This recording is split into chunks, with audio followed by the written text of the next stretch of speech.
tema do Evangelho segundo o Espiritismo, que aparentemente ele se volta diretamente para os espíritas. Digo aparentemente, porque ele inicia com o próprio termo espíritas.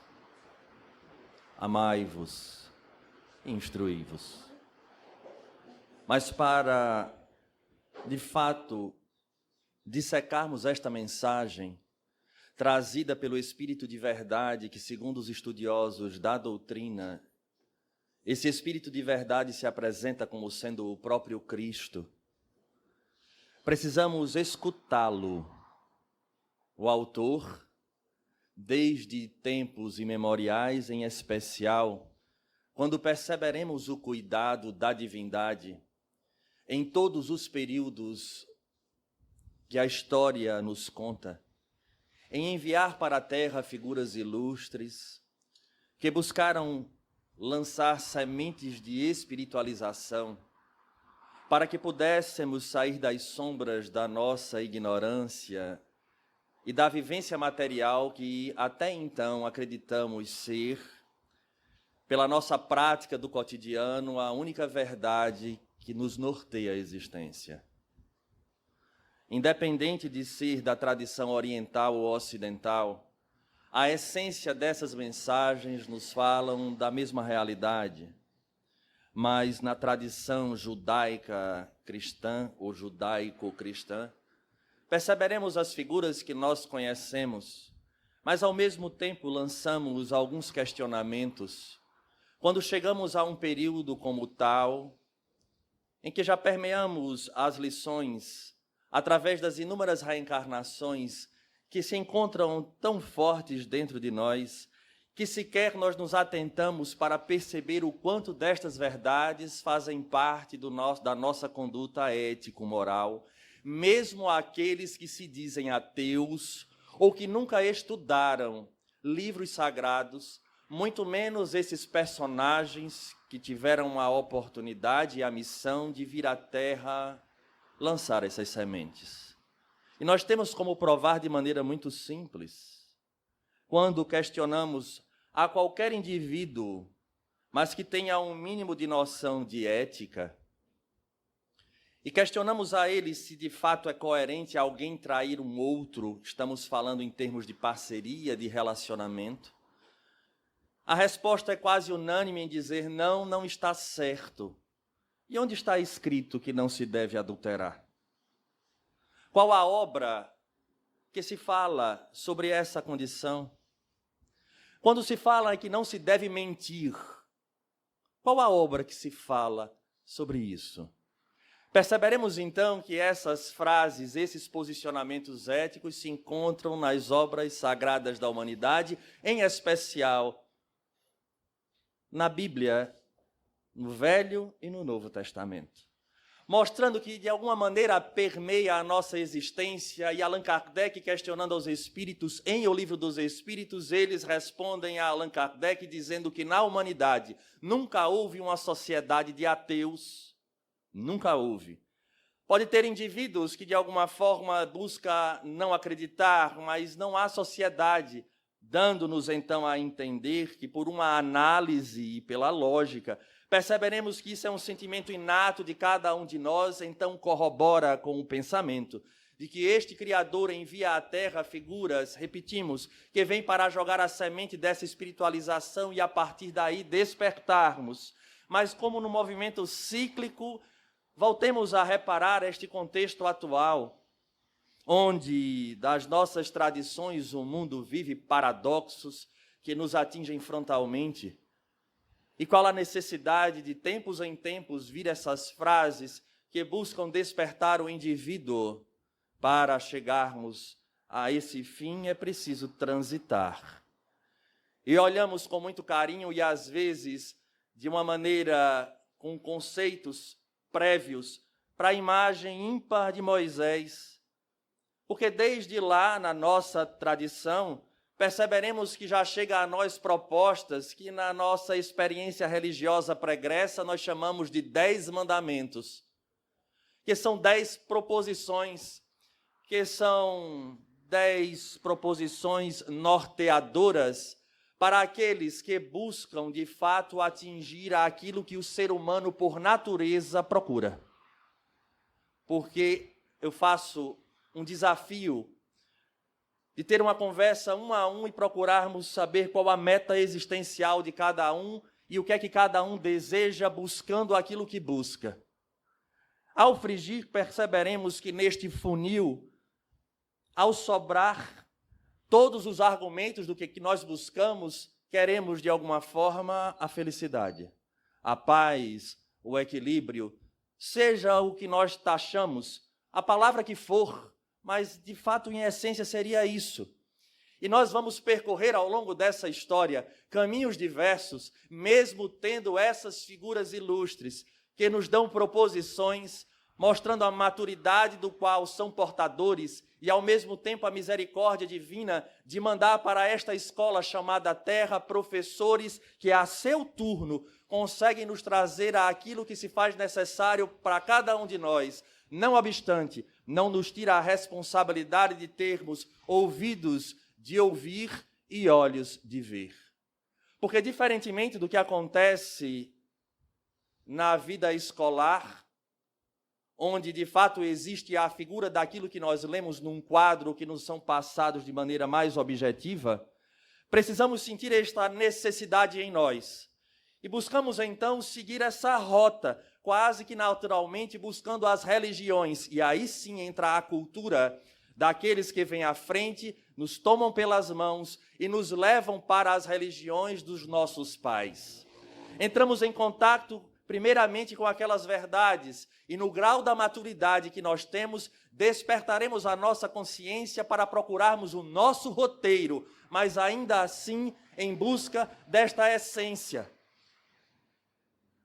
Na escola, somos provados com 10 questões, com 15 questões, somos aprovados, entramos em recuperação ou repetimos um ano. E no processo existencial não é diferente. Desde há muito, professores vêm à Terra e lançam essas proposições. Moisés, sendo considerado para nós dessa tradição, o primeiro a trazer estas proposições, para que de fato venhamos a exercê-la na sociedade e a partir dali termos aquilo que nós tanto buscamos. Mas a nossa ancestralidade, ela não se encontra apenas fruto da divindade, que fomos criados simples e ignorantes, mas também no processo evolutivo, onde a animalidade e o instinto ainda falam por nós. E esse desejo de sobrevivência, ou melhor, esta necessidade da sobrevivência, desenvolveu em nós valores que nós não conseguimos hoje com muita facilidade dissociarmos e lutamos pela existência como sendo o comer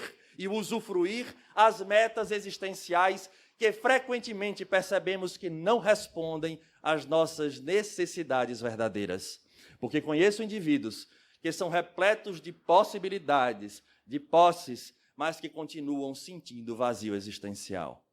Indivíduos que optam por sair da vida pela rota ou pela fuga do próprio suicídio, ou até mesmo doenças que lhe atingem a alma, que hoje se tornam a grande epidemia, que não adianta usar máscaras, porque ela encontra-se na intimidade de cada um de nós, quando a depressão vai atingir praticamente, pelo menos, a cada um dos indivíduos das famílias aqui representadas.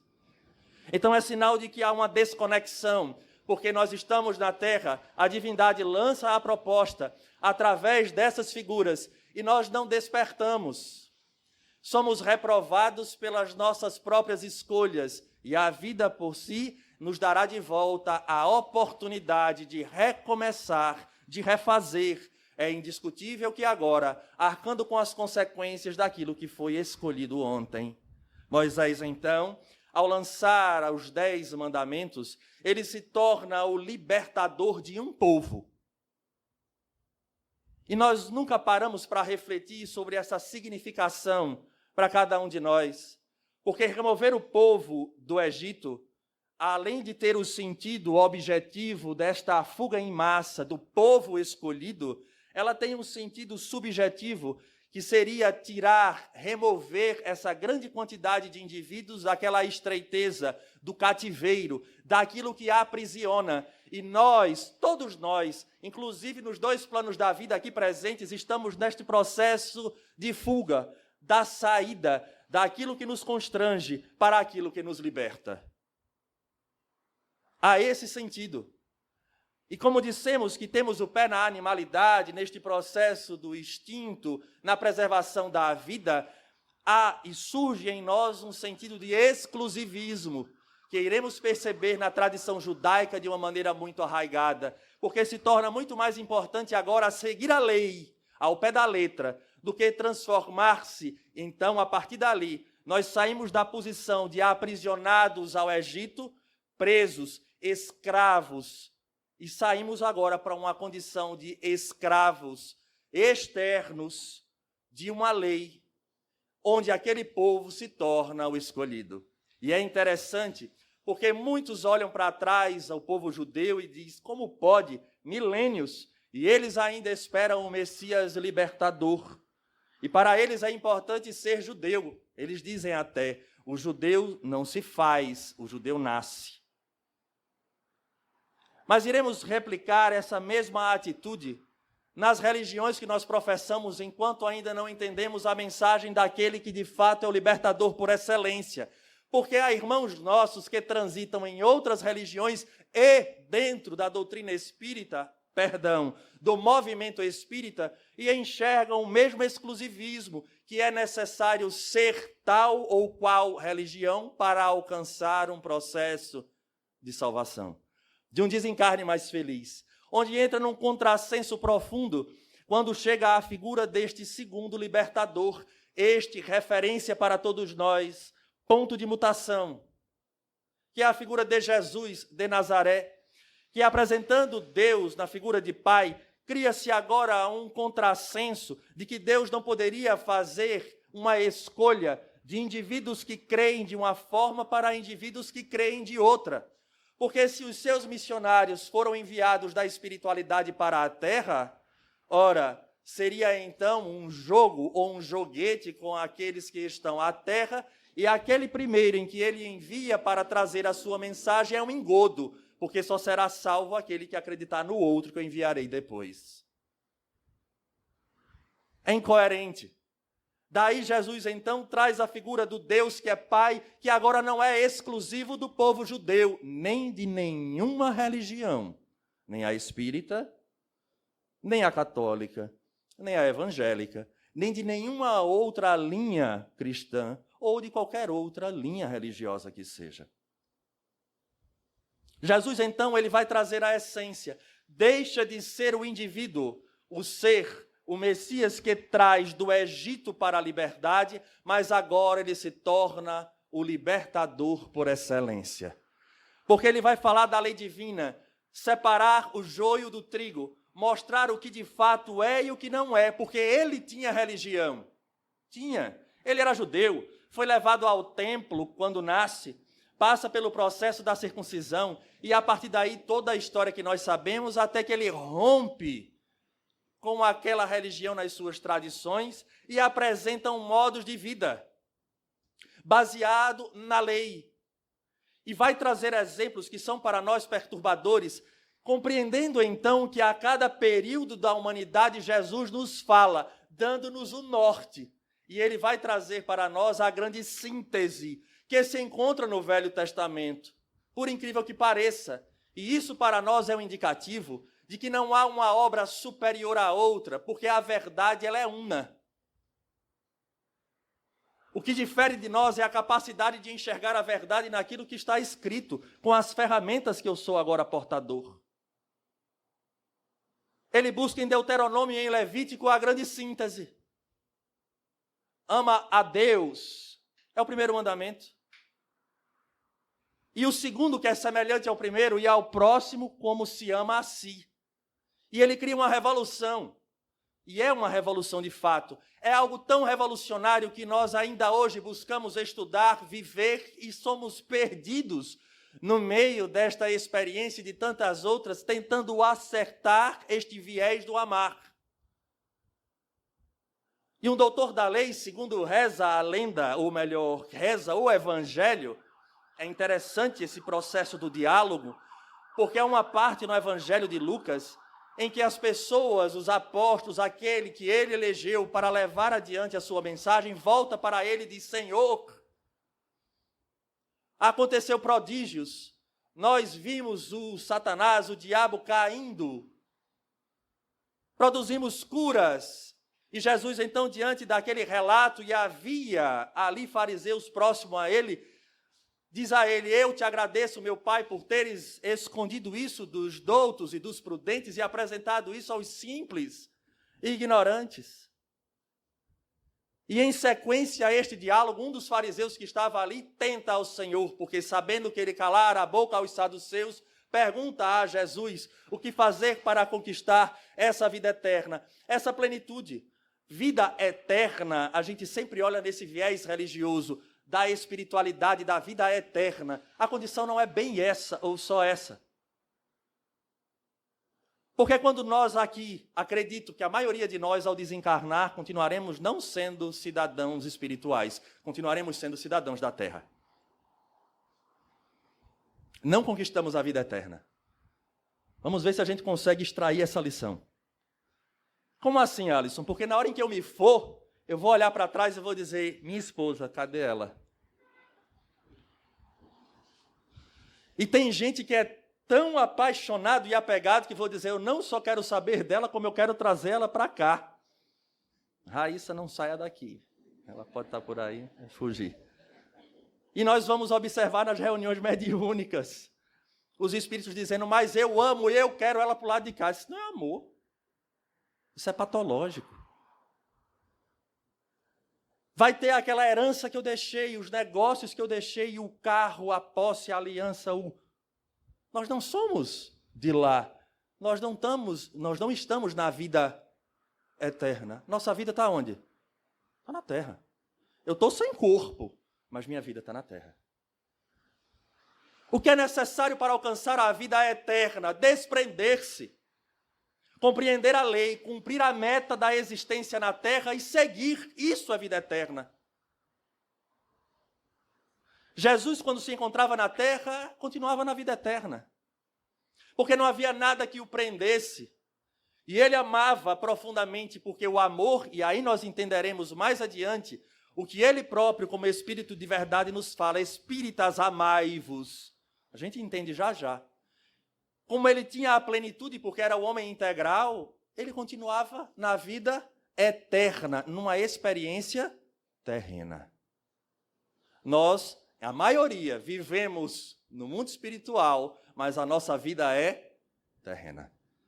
Os nossos amores, as nossas paixões, os nossos desejos são de voltar. Vejamos a literatura espírita. André Luiz queria saber da esposa e dos filhos, toda hora, todo instante. Ele trabalhava com foco na terra. Não é para ascender, é para descer. Interessante isso. E a gente não se apercebe. Então, aquele fariseu pergunta: o que é necessário para alcançar a vida eterna? E ele diz: o que diz a lei? E aí ele fala: ama a Deus e ama o próximo como se ama a si. Muito bem. Agora é a sua parte. E para justificar a pergunta, no qual ele já sabia a resposta, todos nós sabemos: e quem é meu próximo? E aí ele vai nos trazer, de maneira emblemática, a história do bom samaritano. Onde ele vai, mais uma vez, tocar no ponto nevrálgico, porque não é a estrutura da religião em que eu me encontro, mas é se essa estrutura da religião, no qual a essência me passa, me transforma para viver essa religiosidade. Que é o que vai acontecer com aquelas figuras, até o momento em que o samaritano cuida, e o samaritano era o herético. Então ele nos dá uma deixa de que é uma atitude, é um modus de vida. E em especial, no qual aqueles que fazem parte do Clube do Livro, da nossa casa, estão recebendo a partir de hoje uma obra magnífica chamada Primícias do Reino, do espírito Amélia Rodrigues, a psicografia pelo médium Divaldo Pereira Franco. Ele traz uma passagem, ou melhor, ela traz uma passagem memorável que talvez nos fale diretamente, como muitas daquele livro. que é a história que também conhecemos como o Sema do mancebo rico, em que ele procura Jesus para conquistar e diz além: eu cumpro todos os mandamentos, todas as proposições. E o diálogo que Amélia Rodrigues nos traz, ele é rico. A gente fica pensando por que ele deixou de seguir Jesus. Ele tinha um desejo. Ele queria, pelo orgulho da raça que fazia parte, subjugar os romanos nos jogos em Cesareia. Então ele treinou, ele comprou escravos para adestrá-lo, para fortalecê-lo, trouxe cavalos da Drácia, da Dalmácia, para ganhar os jogos de Cesareia e mostrar a supremacia da sua raça. E Jesus diz a ele: vem comigo. E ela narra de que ele sente uma coisa estranha, porque ele olha para aquele homem e diz: de onde eu conheço? E ele diz: eu não posso ir agora. Espera um pouco, que depois dos jogos eu irei. Jesus diz: eu não tenho tempo de esperar-te. O reino dos céus começa para ti hoje. Renuncia e segue-me. Renuncia e segue-me. Renunciar exatamente a essa perspectiva da materialidade, daquilo que é importante para nós agora. Porque às vezes o que nós estamos criando nesse momento para alcançar o que tanto desejamos vai nos custar a paz da vida eterna. Criamos mecanismos, problemas com pessoas, para atingirmos aquela meta, e aquela meta depois não preencherá. E ele diz: a vida eterna, o reino dos céus começa para ti agora. E o reino dos céus é feito de escolhas e porta estreita. Era necessário renunciar ao desejo. Era necessário renunciar à própria vontade de querer mostrar ao outro que a sua raça era superior. Quantas situações nós não temos do próprio mestre nos convidando cotidianamente, e nós criamos pequenas migalhas de problema e que às vezes nos custam a paz e muito. E muito, não é pouco não. Mas estamos aqui todo domingo, recebendo passe, tomando água magnetizada, alguns tratamento atrás de tratamento e não se apercebe. Eu tenho cumprido tudo. E Jesus nos diz: só uma coisa te falta. E a gente continua cumprindo tudo à risca. Mas só uma coisa te falta. Dá tudo o que tens. E nesse diálogo ele diz: eu não tenho problema nenhum de entregar gemas, ouros, porque eu sei que tudo isso é passageiro. Ele fala: tudo isso é passageiro. Mas um momento de glória, a oportunidade de apresentar-se, não posso, perdoe-me, mas eu não posso seguir-te. E aí surge a frase brilhante, né? Do rico, que é mais fácil que um camelo passe pelo buraco de uma agulha do que um rico entrar no reino dos céus. Porque não é a condição da posse, porque o jovem se desfaria. É a condição da gente compreender, ao longo da história de toda a humanidade, que estas proposições, elas são as proposições que nós tanto buscamos. Que nós tanto buscamos. A solução para a problemática. E dando continuidade no Evangelho, porque é corrido, essa parte do Evangelho, esse romance. Jesus sai da conversa com o fariseu, quando ele fala do samaritano, e depara-se depois com Marta e Maria.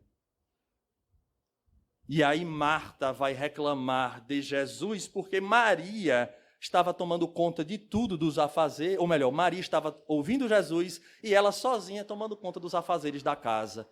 E Jesus diz a ela: Marta, Marta, uma coisa só é necessária.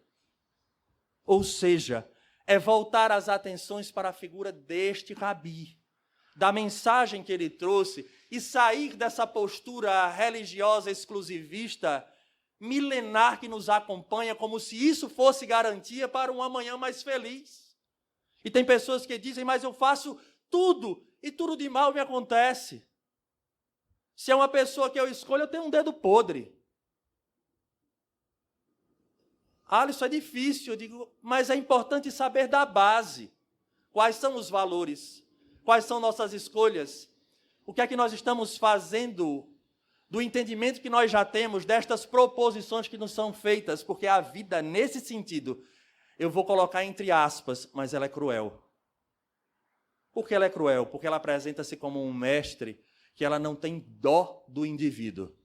Ela extrai dele aquilo que ele precisa. Se for a base de fogo, será. Se for a base de ferro, será.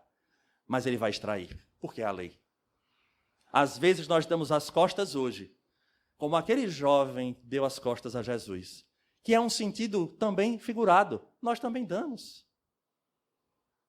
O Evangelho segundo o Espiritismo vem dizer que a primeira fileira, o primeiro erro que se encontra em cada um de nós é a falta da obediência a Deus. É interessante isso. E nós ficamos pensando, como assim obedecer a Deus? Obedecer a Deus é estar de acordo com as leis que regem o universo. E essas leis são trazidas na exemplificação da figura de Jesus. Então, na verdade, quando ele fala agora que a síntese que está em Deuteronômio e em Levítico, ama a Deus e ao próximo como se ama a si, ele é exatamente a única resposta que nós temos para os problemas que nos atingem. O problema agora é saber o que significa o amor. Porque a partir daí, nós conseguiremos canalizar nossas energias para ver se a gente consegue sair dessa escuridão no qual nós nos colocamos. Porque até o processo do fenômeno amor nós deturpamos para se tornar uma coisa chamada sensação. Se joga adrenalina, se bate o meu coração mais forte, eu chamo de amor. E observemos que essa mensagem de Jesus já faz mais de 2000 anos. E quando a gente olha o desenho da história da humanidade, tem alguma coisa errada. Porque durante muito tempo a religião tomou conta do pensamento humano e nós não conseguimos avançar em moralidade. Mas a verdade está lá desde muito. Então tem algo equivocado. Só que não é na mensagem, é na forma de interpretar a mensagem. Ama ao próximo como se ama a si, de Jesus. Então iremos observar Moisés como libertador de um povo, mas já nos falando da saída da estreiteza para uma visão da divindade. Jesus nos fala e apresenta-se como o grande libertador, apresentando Deus como Pai, num contexto geral, nos dando o roteiro a ser seguido, e chega a doutrina espírita, que a seu turno agora nos convoca a ser o homem integral, porque é preciso duas asas, que até então não se conseguia atingir este entendimento naquele período em que Jesus se encontrava. O que não quer dizer que aqueles que estavam ali e viveram a integralidade do Evangelho não conseguiram evoluir. Evoluíram, e muito. Porque há outras escolas em outras esferas onde o intelecto pode ser desenvolvido. Mas a doutrina espírita chega num tempo em que nós seremos convocados agora, e esse mesmo Jesus volta no Evangelho segundo o Espiritismo e nos traz a mensagem de forma diretiva para lembrarmos ele há 2000 anos e complementar como ele havia prometido no Consolador. Eu vos enviarei o Consolador, que há de relembrar tudo o que eu disse e a acrescentar, ir além. Então, quando ele diz, espíritas, amai-vos, ele se remete à síntese do qual ele próprio nos trouxe, que estava em Deuteronômio e em Levítico no Velho Testamento, porque é uma linha de continuidade. Amai-vos, eis o primeiro mandamento. É verdade, está lá. E em seguida diz, instruí-vos, porque agora a gente vai precisar juntar essas duas realidades. O amar, então, como dissemos, ele deixa de ser essa perspectiva horizontal da materialidade humana e se torna agora o exercício da verticalidade, de dar aquilo que nós temos, seja muito ou seja pouco. Não é simples a gente buscar compreender este amor da divindade no qual temos que atingir. Ele não é simples. Eu poderia talvez dar um exemplo e tentarei dar. Acredito que a maioria alcance o que nós iremos falar. Sei que há mães presentes. Eu pergunto, uma mãe daria a vida pelo seu filho? Acho que a resposta daqui de cima fica fácil de ver. É o amor que renuncia a si e dá-se ao próximo. Mas, Alisson, é muito difícil.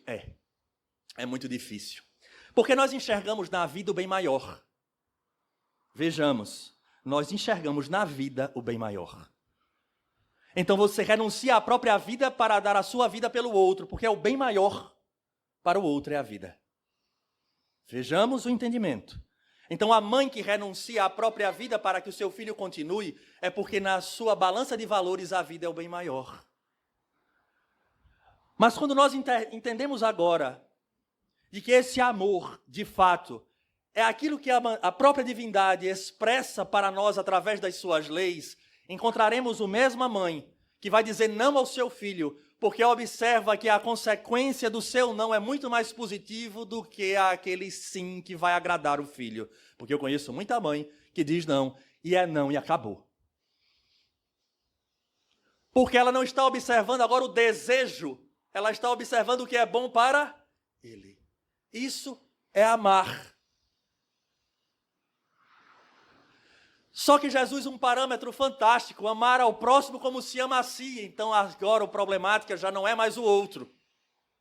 O que é que eu qualifico como sendo importante e valoroso na minha vida, para que a partir daí eu possa dar àqueles que me cercam? Então é preciso que o homem encontre a chave em si do que é esse amor. E nós observamos hoje uma vida, uma existência complexa, quando percebemos que o que mais falta no mundo não era amor ao próximo. Mentira! É amor a si mesmo.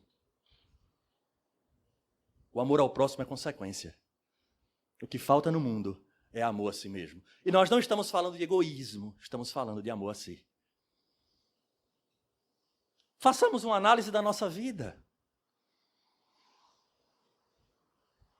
Espíritas, amai-vos. Então começa, amar. Como é que eu me amo? Isso é um exercício difícil. Eu tenho tentado fazer esses dias. As pessoas estão dizendo, você está com sono?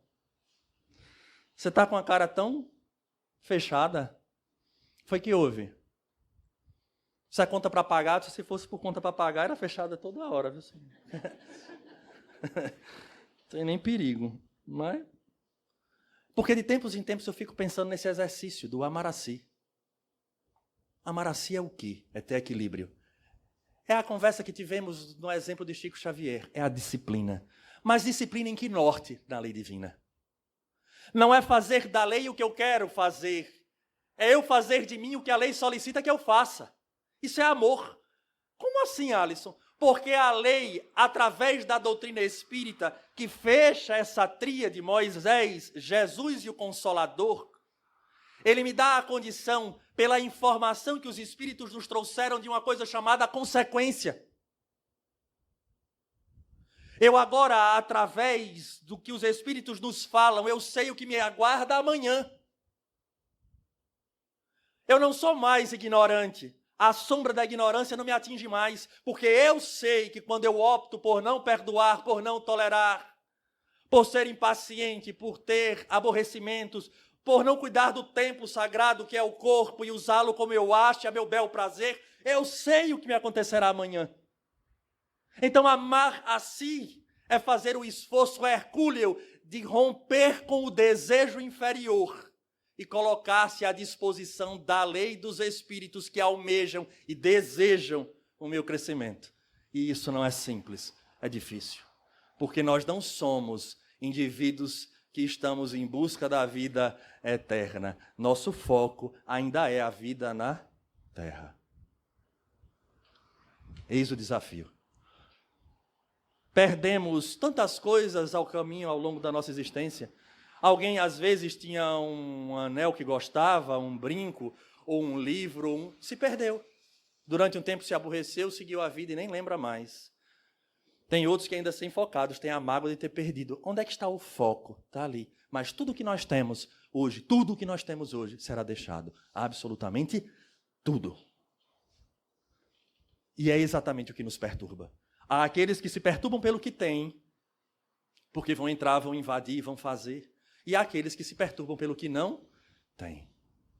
Principalmente nos tempos de hoje, que nós vivemos num processo obsessivo de encarnado para encarnado.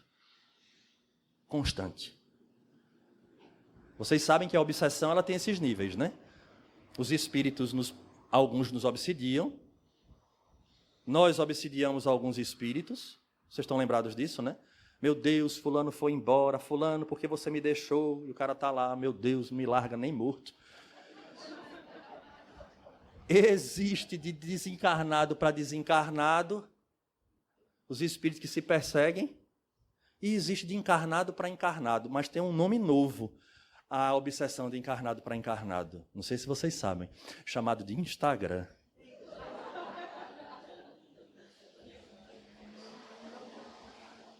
Eu demorei a entender, depois eu entendi. Sim, Instagram.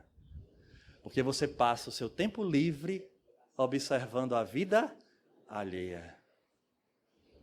Você viu fulano? Viu onde ele está? Viu o que ele está fazendo? Depois vem com... Mas eu não tenho tempo, Alisson, de estudar, eu não tenho tempo de ler, eu não tenho tempo de me preparar. Imagino. Quanto tempo obsidiando o outro? Ou, melhor, quanto tempo vendo o Instagram do outro? E a gente não se apercebe. Entende? Então o desafio do amor está aí. Amar a si é eleger o que é melhor para nós como espírito. E eu tenho plena convicção que o que é melhor para nós como espírito nem sempre atende aos nossos desejos na terra, nos tira da zona de conforto. E era o que Jesus fazia. O maior iconoclasta que passou na terra. Destruidor de imagens, de ídolos e de ilusão. Era Jesus. Então, amar a si é isso. Na medida em que nós compreendermos essa realidade e utilizarmos deste amor através da ação e da disciplina, nós conseguiremos agora espraiar, dividir, espalhar este amor em direção ao próximo. Porque eu agora não faço bem pelo bem apenas, porque isso vai chegar um dia, mas a gente já vai saber que essa ação benéfica ela estará beneficiando ao indivíduo que recebe e a nós que estamos fazendo, porque o resultado já nos é claro. É fácil, Alisson? Nunca foi. Jesus disse, renuncia, como ele falou ao mancebo rico. Ele disse, toma a tua cruz, que já é a síntese de todas as nossas escolhas equivocadas ao longo do tempo. Então é preciso ter agora a força moral de suportar o peso da própria cruz e, ao mesmo tempo, ter a condição de olhar o futuro, que é exatamente nesse momento que vai entrar a segunda parte do instruí-vos. Porque toda vez que se fala em instruí-vos, a gente vai pensar na formação que nós temos acadêmica, do estudo acadêmico. É importante? É, mas eu gostaria de dizer àqueles que têm muito orgulho dos seus títulos de mestre, de doutor e de pós-doutor, que nós um dia deixaremos esses títulos. Porque nós já tivemos vários, assim como já fomos indigentes. Nós já tivemos várias riquezas e deixamos todas elas. Quantos túmulos não visitamos em cemitérios e ali talvez já estejam despojos nossos de outros tempos, e a gente não para refletir neste processo. Então, a instrução no qual o Espírito de verdade nos fala seria muito limitado nós acharmos que o instruir seria apenas se qualificar em termos de intelecto, o que é muito importante para nós, vale salientar, para que não nos tornemos pesados à sociedade. Mas será que Jesus, sendo o Espírito de verdade, nos convocaria a espíritas, amai-vos? E depois diria, instruí-vos, ou seja, se forme todo mundo. Será mesmo que o Espírito de verdade nos convocaria a isso? Provavelmente não. Então, o que Jesus nos fala nesta passagem aos espíritas é que ele, de fato, primeiro no amor, dê o máximo de si naquilo que ele tem, mesmo que seja pouco. Porque ele coloca como referência a lei divina, que é porta estreita, e o mundo hoje não tem porta larga, não. Eu quero dizer a vocês que ela não tem porta. E o instruí-vos é simplesmente uma frase que nós conhecemos no Livro dos Espíritos e que vem desde a antiguidade, no qual Santo Agostinho vai comentar nesta obra magnífica, que é a obra primeira do Espiritismo. Conhece-te a ti mesmo. É isso o instruir-vos. De fato, o estudar é fundamental, porque quanto mais eu estudo a obra ou as obras, que eu qualifico o meu pensar e eu amplio a minha forma de enxergar, conhecendo a lei divina, mais fácil fica a minha capacidade de escolher. Eu faço ou não faço isso? Devo ou não devo? Fica fácil. Se você sabe, se você entende, então a gente se instrui primeiramente para isso. Mas o segundo passo do instruir-vos é porque eu ainda não atingi esta meta. Aí sim, conhece-te a ti mesmo. É o processo do autoestudo, do autoconhecimento que nós escutamos constantemente na doutrina espírita e que é desafiador, porque o minuto às vezes que nós temos, talvez uma hora que elegemos na semana é esta, onde conseguimos nos livrar da obsessão de encarnado para encarnado e de desencarnado para encarnado. Porque é solicitado que desligue os celulares. E olhe que de vez em quando tem gente que ainda de soslaio olha assim para ver se não tem nenhuma comunicação. Então vejamos. Agora é conhecer a si próprio, porque esse é o desafio. Onde é que a gente tem dificuldade? Gostaria de fazer um jogo. Se estivéssemos no momento de estudo, eu solicitaria. Cada um pegue um lápis, um papel e coloque neste papel, elenque no papel as grandes dificuldades do seu processo existencial. O que é que você acha que você tem de dificuldade? Como se enxerga? E o que está sendo feito para transmutar? Porque não é anular, porque a natureza nada se perde, tudo se transforma. E esse processo de transformação é necessário para que eu possa depois enxergar o outro na projeção daquilo que eu era ontem. Não sei se eu me fiz entender. Jesus, quando olha para a gente, no Evangelho como um todo, você observa que ele não perdia tempo com coisas que nós perdemos. Por isso ele deve ser o foco das nossas vidas. Ele diz, né? Vinde a mim, vós que estáis cansados e sobrecarregados, que eu vos aliviarei. Não é que ele vai carregar o peso para nós, não. É dizer, eu tenho a solução, que é, olha para mim. Como é que ele vivia? Não, vamos pensar dessa forma. E a gente começa a entender.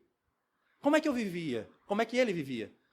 Ele amava, ele dava de si, porque ele sabia o que era melhor para aquela pessoa, porque ele tinha, porque ele olhava para a lei divina. Ele e o Pai eram uno.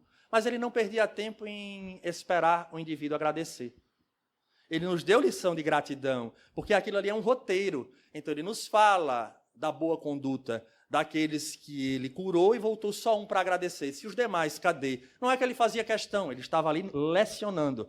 Mas ele passava, curava e não estava preocupado. Nós já estamos ainda estamos na fase de fazer o bem e esperar que numa situação X o indivíduo reconheça através de uma ação aquilo que nós fizemos. E o Livro dos Espíritos, como obra extraordinária no Instruí-vos, diz que o bem tem que ser testado para ver se de fato esse bem é bem mesmo ou ele é um bem relativo. Nós temos uma história interessante que eu não vou poder contar na íntegra por conta dos termos que o indivíduo usou.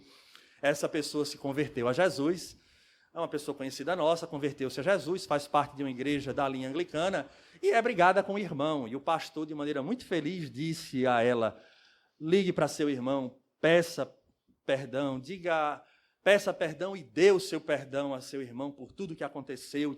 E então ela tomou coragem, porque agora ela havia aceitado Jesus e a sua mensagem de tolerância e perdão. E aí ligou para o irmão, mas quem atendeu não foi o irmão, foi a filha, ou seja, a sobrinha.